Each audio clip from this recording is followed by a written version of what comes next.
जय लक्ष्मी माता. श्री गुरुचरित्र कथासार अध्याय 37. गृहस्थ आश्रमातील आचार धर्म. श्री गणेशाय नमः. नामधारक सिद्धांना म्हणाले, मुने, त्यानंतर श्री गुरु नरसिंह सरस्वती स्वामी महाराजांनी त्या विप्रांना आणखी काय सांगितले? सिद्ध म्हणाले, त्यानंतर श्री गुरूंनी त्यांना ब्राह्मणांनी गृहस्थ आश्रमात कसे आचरण ठेवावे याविषयी सविस्तर निरूपण केले. ते म्हणाले, ब्राह्मणांनी गृहस्थ आश्रमात असताना आपल्या घरात जळणाची लाकडे, दिव्य मणी, तूप, तीळ, कृष्णाजीन, लोकरीची वस्त्रे व काळे मांजर या गोष्टी संग्रही ठेवाव्यात.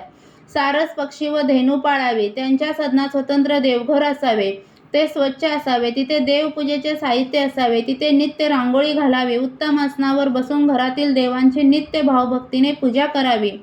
उदक, अग्नी, मानस, सूर्य, संडिलस्त, प्रतिमा, यज्ञ, धेनू, ब्राह्मण, गुरु, शाळीग्राम ही सर्व विष्णूंची अधिष्ठाने आहेत. त्यांची गुरूंच्या आज्ञेनुसार विधियुक्त पूजा करावी. देव शास्त्रदृष्टीने योग्य दिशेस ठेवावे. त्यानंतर श्री गुरूंनी त्या ब्राह्मणांना प्राणायाम, अंगन्यास, ध्यान, देवपूजेच्या साहित्याची मांडणी, आवाहन, अभिषेक व मंत्रोपचार यासह षोडोपचारे पूजन कसे करावे हे नीट समजावून सांगितले. मग त्याच अनुषंगाने फुलांचे प्रकार, देवपूजेसाठी कोणती फुले घ्यावीत, कोणती फुले घेऊ नयेत, कोणत्या देवांना कोणती फुले वाहावीत, कोणती वाहू नयेत, पुष्पार्चनाची काय फले आहेत ते सांगितले. नमस्कार कसा करावा, केव्हा करू नये, कोणाला करावा, कोणाला करू नये, कोण वंदनीय आहेत ते सांगितले. देवांना कसे संतुष्ट करावे, देवांची प्रार्थना कशी करावी, पूजा विसर्जन कसे करावे ते सांगितले. वैश्वदेवाचा विधी, अन्नदानाचे महत्त्व, अतिथीचे स्वागत कसे करावे, अतिथीच्या सेवेने काय पुण्यलाभ होतो, अतिथीची उपेक्षा केल्याने काय होते, भोजन करताना कोणते नियम पाळावे, मंडल कसे करावे, कोणत्या देवतांचे स्मरण करावे, कोणत्या दिशेला तोंड करून बसावे, भोजनाचे पात्र कोणत्या धातूचे असावे, पत्रावळीसाठी कोणत्या वृक्षांची पाने घ्यावीत, कोणती घेऊ नयेत ते सांगितले. मग आपोषण, चित्राहुती, प्राणाहुती, मौन याविषयी सांगून कसे जेवावे, किती वेळात जेवावे, जेवताना किती घास घ्यावेत, घास किती मोठा असावा, कोणाच्या संगतीत जेवावे, जेवताना कसे बसावे, कसे बसू नये, कोणत्या स्थानी जेवू नये, जानवे कसे ठेवावे, अन्न उष्टे कधी होते, जेवताना दीप का प्रदीप्त करावा, स्वतःच्या पत्नीसाठी अन्न अवशिष्ट न ठेवल्यास कसा दोष लागतो यावर यथार्थ विवेचन केले.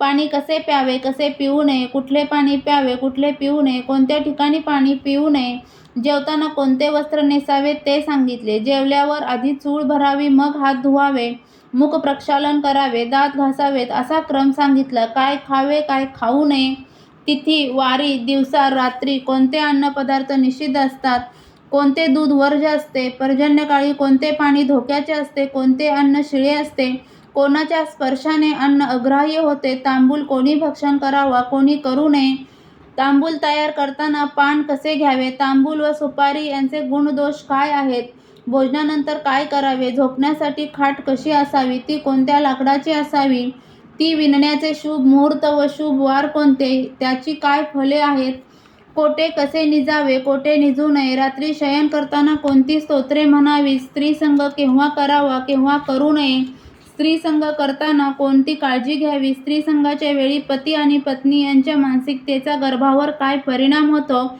वगैरे सूक्ष्म विचारही सांगितला. श्री गुरु त्या ब्राह्मणांना म्हणाले, अहो, अशा प्रकारे गृहस्थाश्रमात विवेकयुक्त, सुविचारपूर्वक, शास्त्रविधीला अनुसरून वागणारा मनुष्य देवांनाही वंद्य होतो. त्यांना धन, मान, यश, सिद्धी, आयुष्य, आरोग्याने उत्तम संततीचा लाभ होतो. ते ऐकून त्या द्विजवर्यांना अत्यंत कृतज्ञतेने श्री गुरूंचे पाय धरले व म्हणाले, स्वामी, तुम्ही खरोखरच उद्धारकर्ते आहात. तुम्ही मला ज्ञान देऊन माझे अज्ञान दूर केले, त्यामुळे मी धन्य झालो. आता यापुढेही अशीच कृपादृष्टी ठेवा. तो त्यांचा मनोभाव जाणून श्री गुरु अतिशय प्रसन्न झाले. त्यांनी त्यांना आशीर्वाद दिला व म्हणाले, विप्रवर्य, आता तुम्हाला भिक्षा मागावी लागणार नाही. तुमचे सर्व मनोरथ पूर्ण होतील. तुम्ही व तुमची मुले बाळे सुखात आनंदात राहतील. सिद्ध म्हणाले, नामधारक, श्री गुरुचरित्र हा ग्रंथ इतका प्रभावी आहे की याच्या श्रवण पठणाने अज्ञानाचे निरसन होऊन मनुष्य ज्ञानी होतो. त्याला सर्व अभिष्ट प्राप्त होते. त्याचे सर्व कल्याण होते. अध्याय 37 समाप्त. श्री गुरुचरित्र कथासार यातील 37वा अध्याय वाचनाने किंवा ऐकण्याने मिळणारी फलश्रुती म्हणजे सर्वांचे व्यवहार ज्ञान वाढेल, तसेच गृहस्थ आश्रमात सर्वांना सुख लाभेल. श्री गुरुचरित्र कथासार यातील अध्याय तुम्हाला ऐकायला आवडत असतील तर चॅनलला सबस्क्राईब करा, व्हिडिओला लाईक आणि शेअर करा. व्हिडिओ पूर्ण ऐकल्याबद्दल धन्यवाद.